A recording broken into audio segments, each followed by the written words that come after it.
ओम गुरु ब्रह्मा गुरु विष्णु गुरुदेवो महेश्वरा गुरु साक्षात् परब्रह्म तस्मै श्री गुरवे नमः। ओम मन्नादो श्री जगन्नाथ मद्गुरु श्री जगद्गुरु ममात्मा सर्वभूतात्म तस्मै श्री गुरवे नमः। ओम अखंडमंडलाकारं व्याप्तं येन चराचरं तत्पदं दर्शितं येन तस्मै श्री गुरवे नमः। The only Guru of three religions, Traidathiram originator, sensational writer, Hindu virtue donor, the emperor of spiritual kingdom, Sri Sri Sri Acharya Prabodhananda Yogeshwari. We are learning Traitathiram Bhagavad Gita, interpreted by Sri Sri Sri Acharya Prabodhananda Yogeshwari. We are learning 14th chapter from Traitathiram Bhagavad Gita, that is Purushottama prapti yoga. Last week we learned from 7th Shlokam to 9th Slokams. Let us recap the meaning what we learned last week. The Jivatma of living things is being my portion attracts the mind, which is sixth among the Prakriti related senses. Where Atma enters by leaving the body, the Atma takes the gunas along with him as air takes the smell. Jivatma is as the lord of the senses of perception like ears, eyes, skin, tongue, nose and the mind for experiencing their matters in the body. So up to here we learned last week. Let's continue learning from the 10th Slokam onwards. In the 9th Slokam we came to know about the picture of the Jiva, the mortal soul, the Jiva encircled by Chittam, Buddhi, Chittam, Aham, intellect, Chittam and ego. So if you can read Traitathiram Bhagavad Gita scripture, you can understand many things elaboratively.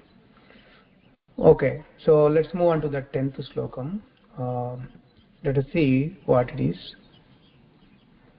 उत्क्रामन्तं स्थितं वापि भुञ्जानं वा गुणान्वितं विमूढा नानुपश्यन्ति पश्यन्ति ज्ञानचक्षुषः. What is he saying here?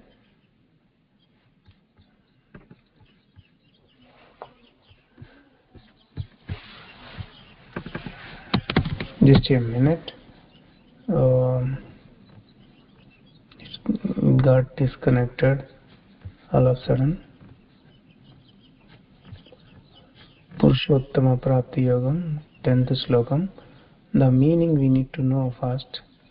What is this meaning here?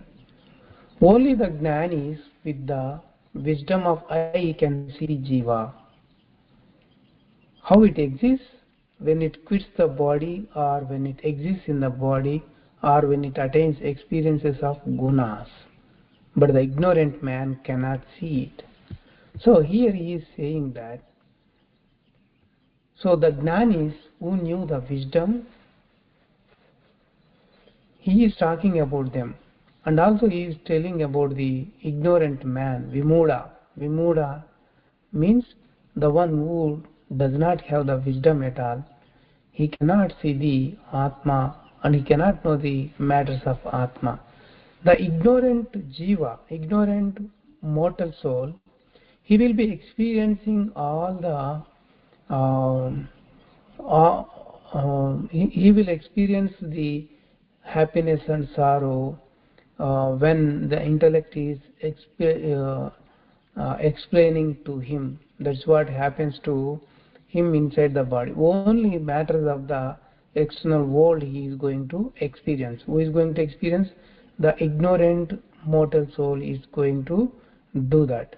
But he cannot know matters of the Atma.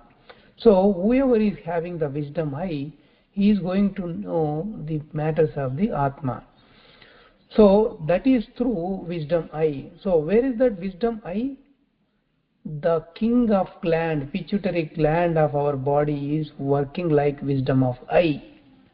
One who is accustomed to engross the mind in the place of king of gland can only see the matters of Atma. So the one who focuses on the king of the land always, he will be knowing about the matters of the Atma. But he cannot express about the Atma. By knowing the matters of the Atma, he can explain about Jivatma and the intellect, Chittam, Aham and mind. He can describe outwardly about them. So that's why here Swami is saying that since he could know about those matters, he is able to explain about the buddhi, chittam, ego and also shape of the jiva, which we came to know in the 10th slokam. So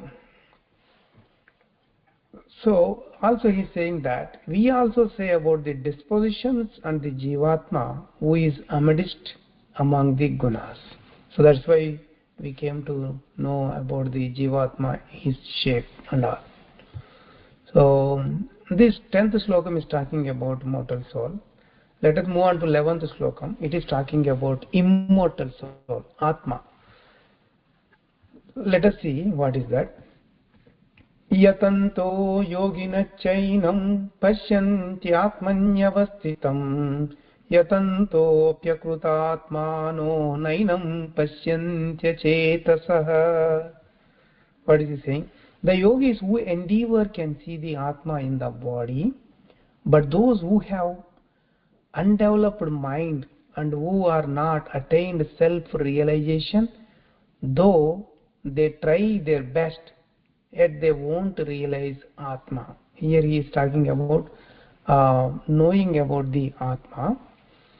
So in our body there are three souls exist: Paramatma, Atma and Jivatma.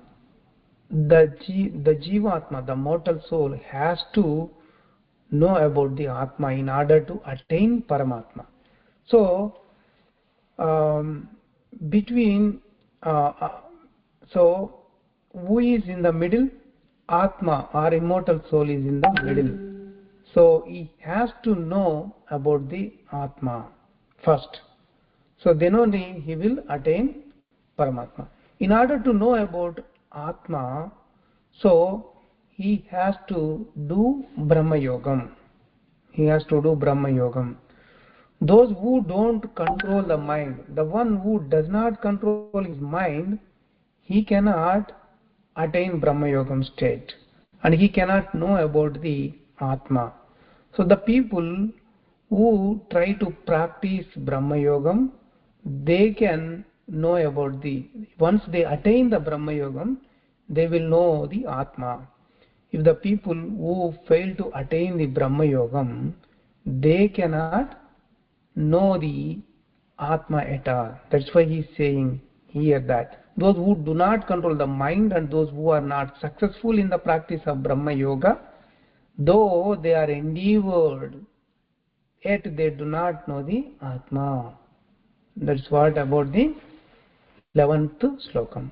Let us move on to the 12th slokam.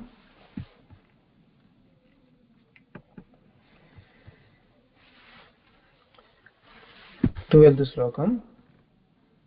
Yadaditya tejo jagadbhasayate yakhilam yachandramasi yachhagnau tattejo vidhimamakam. This slokam is talking about the Paramatma, absolute soul.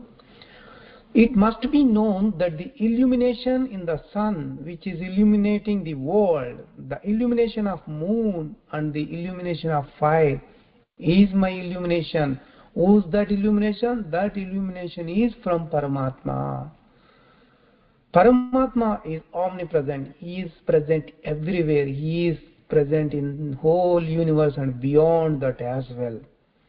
If there is any specialty coming out from anybody, that specialty is originated from the Paramatma only. In the same way, the speciality of the illumination is there with the sunlight, that is coming from the Paramatma, and the moonlight is coming from because of Paramatma, and the burning heat coming from fire, that is belonging to Paramatma. Though this matter is said in the chapter called Vibhuti Yoga, yet again it is said according to the context over here.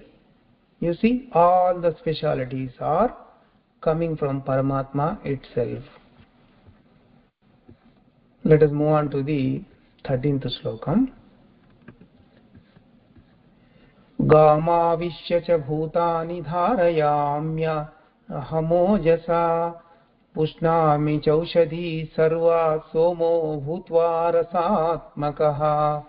This slokam is talking about absolute soul, Paramatma. I exist in the earth and where the entire living things by my strength. I exist as moon who gives fluids and is nourishing the entire medicinal plants. Here what Paramatma is saying, so he is spread all over the universe, everywhere. There is no place where he is not existing. He exists everywhere. So as he is there inside the in the earth as well.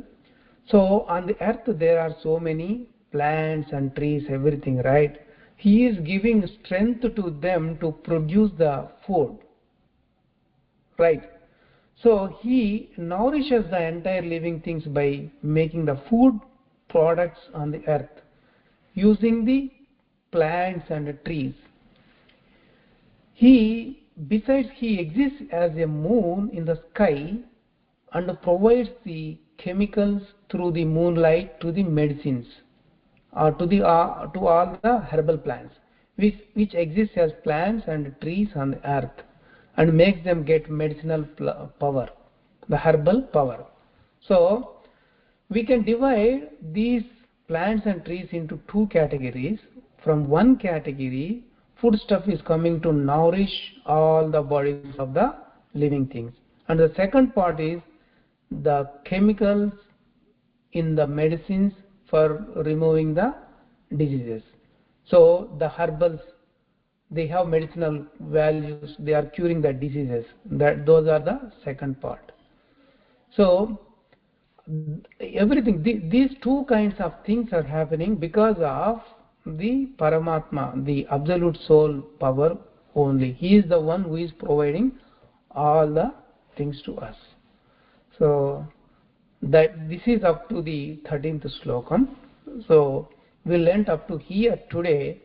Let's continue from 14th slokam next week onwards. Let us end the session after Mangala Prarthana. Om Mangalam Gurudevaya Mahaniya Prabodhatmane Sarvaloka Sharanyaya Sadhurupaya Mangalam. Prabodharpanam to everyone.